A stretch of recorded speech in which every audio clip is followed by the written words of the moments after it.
Well, welcome everyone to the first of our talks on ECG approach. This is about electrodes and leads.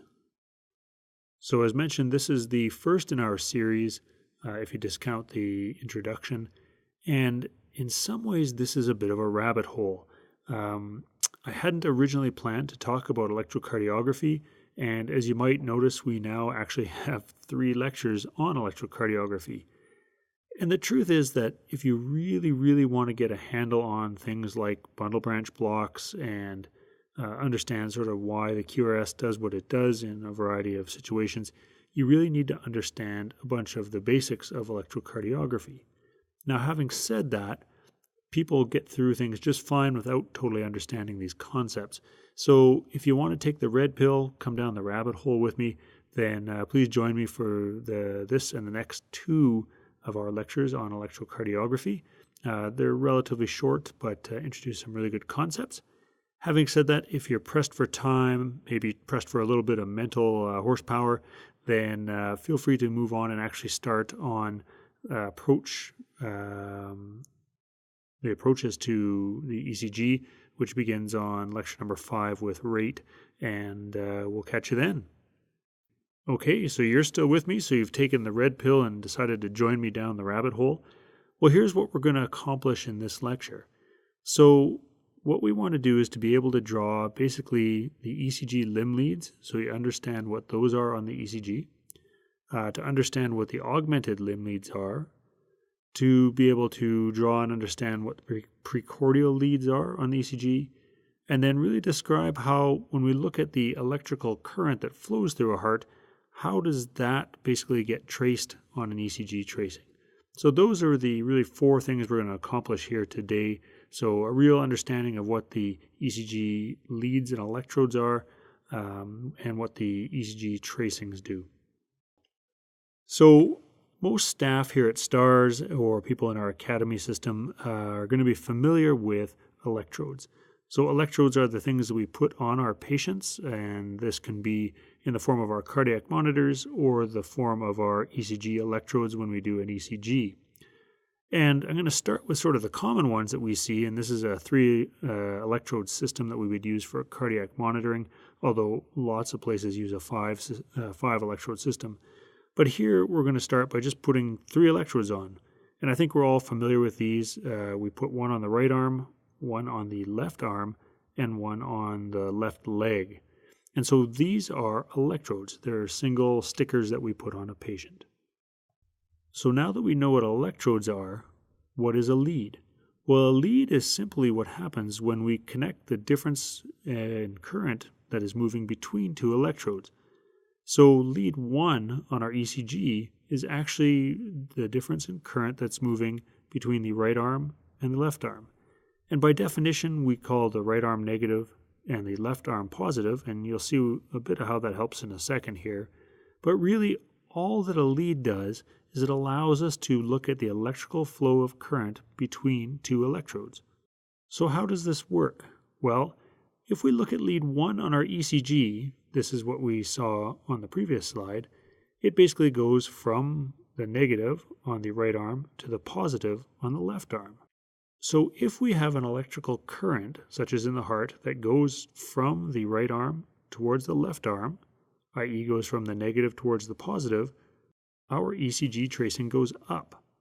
So anytime the current goes towards the positive lead, our ECG tracing goes up. So can you guess what happens when the electrical current goes the other direction? In other words, it is going towards the negative lead.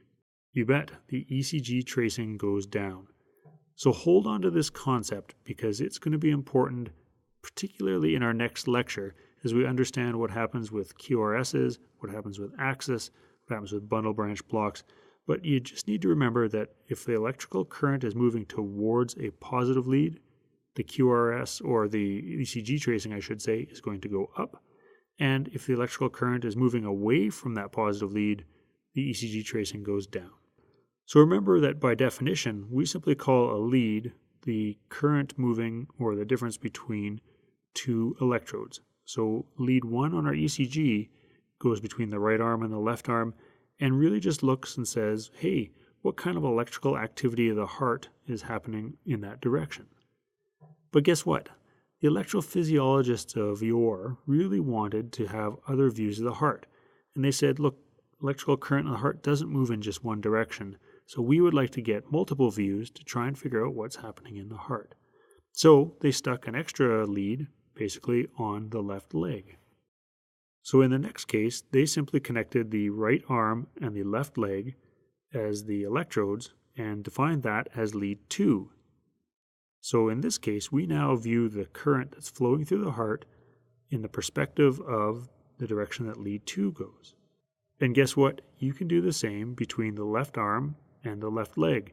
And this, by definition, is lead 3 on the ECG. And so if you put these together, these are what we call our limb leads. So on the ECG, our leads 1, 2, and 3 are all created by connecting either the arms or the left leg to create these leads, which allows us to look at the electrical activity of the heart. Notice on these, I have pointed out which are the positive ends and which are the negative ends. And this is a bit important because of just what we talked about with the ECG tracing, that any time electrical activity goes towards the positive end, the ECG is going to make an upwards deflection. Now, you don't have to memorize this. It's something you can look up or write down, but it's kind of useful to have in your head. So if you do, I simply have a dumb way to remember it. First of all, I just remember that the electrical activity of the heart moves from the right to the left in the same way that we do our handwriting. So in lead 1, the positive is always on the patient's left. And then I always have trouble remembering which is the positive lead for the other ones. And so I always just remember that the groin is great. So that is always going to be positive. And then I can put together my other lead 2 and lead 3. So when we look at our ECG, we have a number of leads 1, 2, and 3, that are called our limb leads. But notice there are some other ones that have other funny names, like AVL, AVF, and AVR. These are called our augmented limb leads.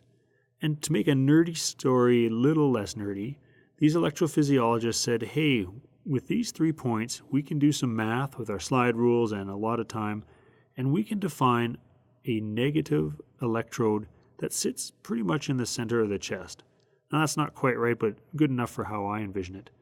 So there's a negative electrode in the center of the chest that they do by a bit of math. And then basically if you assume that is an electrode and you connect it to one of the other electrodes, you can get what we call augmented limb leads. And this is just a way, pure and simple, to get more pictures of the direction of electrical flow in the heart. So if you connect that center of the chest and go towards your right arm, you get what's called AVR. So A for augmented, V is for vector, doesn't really matter, and R for right. So in this case, it's a look about the electrical activity of the heart in such a way that the right arm is positive. Can you guess what the other 2 are? In similar vein, if you connect the left arm as positive to the center of the chest, you get lead AVL. And finally, if you connect the center of the chest to the foot or left leg, you get lead AVF. Now don't get too confused by the arcane schematics that we see here. This diagram basically just says that we have 3 more ways to look at the electrical current of the heart from these other perspectives that we can calculate, and that's AVR, AVL, and AVF. So hang on to those thoughts. We're going to get to something clinical very soon in the next lecture. But I think we all know that there are more stickies put on the chest during an ECG than the simple limb leads. In fact, I sometimes wonder if we do this just to simply tear out chest hair, but that's not quite right. So we put on a set of stickies we call the precordial leads. And if you have a look at this, the precordial leads really start around the sternum. You'll notice V1 and V2 sit on either side of the sternum, usually around the 4th interspace. And then V3, 4, 5, and 6 work their way out laterally along the left side of the chest until they're really in the mid-axillary line along the left chest. And this generates what we call our precordial leads, in this case V1, 2, 3, 4, 5, and 6. So using a similar mathematical technique to what was used with the augmented limb leads, the electrophysiologists basically we're able to define a negative electrode at the center of the heart, and then define each of those stickers we put on our patients as the positive electrode. And in this case, you then get a series of leads. Leads V1, V2, V3, V4, V5, and V6. And notice for all of those, the positive end of that lead is the sticker on the chest. The negative end of that lead is the heart.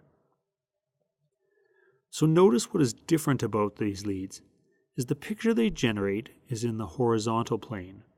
So if you look at V1, the negative electrode is the heart, the positive electrode is the sticker, and so the lead projects out from the center of the chest towards the front of the chest, really kind of going front to back. So we're really looking at the current flow in the heart much more from a front to back perspective than a side to side one. Very similar when you look at lead V2, right? It's on the horizontal plane and really is going to look at electrical flow really from the back to the front. Contrast that with lead V6. So if you think about V6, it is sitting under the armpit.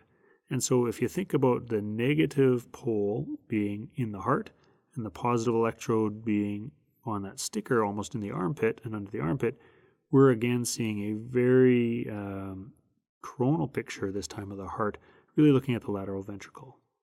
Contrast that with the leads in blue, right? So these are the limb leads we talked about, who really do see this in a much more coronal plane of the heart, really going left to right as opposed to anything else. Now this is going to make much more sense in the next lecture as we put this together electrophysiologically, how it pertains to the QRS. But for the moment, just remember that the limb leads, so 1, 2, 3, and the augmented limb leads, AVF, AVL, and AVR, really look in this coronal plane. And it tells us kind of how the electrical current moves up and down, left and right. Whereas the precordial leads, particularly sort of that V1, 2, and 3, tells us a lot more about the motion front to back of the electrical signal. And as we get out towards V5 and V6, tells us more about the side-to-side motion of the electrical signal of the heart. So hold on to those concepts. They're going to get useful in a minute. So here's what we covered. By the end of this lecture, you should be familiar with what the limb leads are on an ECG. So lead 1, lead 2, and lead 3. You should be able to diagram out what the augmented limb leads are. So this is AVR, AVL, and AVF. You should be able to draw out the precordial leads where we stick them on the chest, and with the negative electrode being the heart and the positive being the sticky, what direction those leads go. And then you should be able to describe how electrical flow in the heart changes ECG tracings. And in this case, as we talked about, that if the flow of electricity is towards the positive electrode, you get a positive deflection. If it's towards the negative electrode, you get a negative deflection. So as I mentioned, this is going to become a little clearer after the next lecture or so hang in there.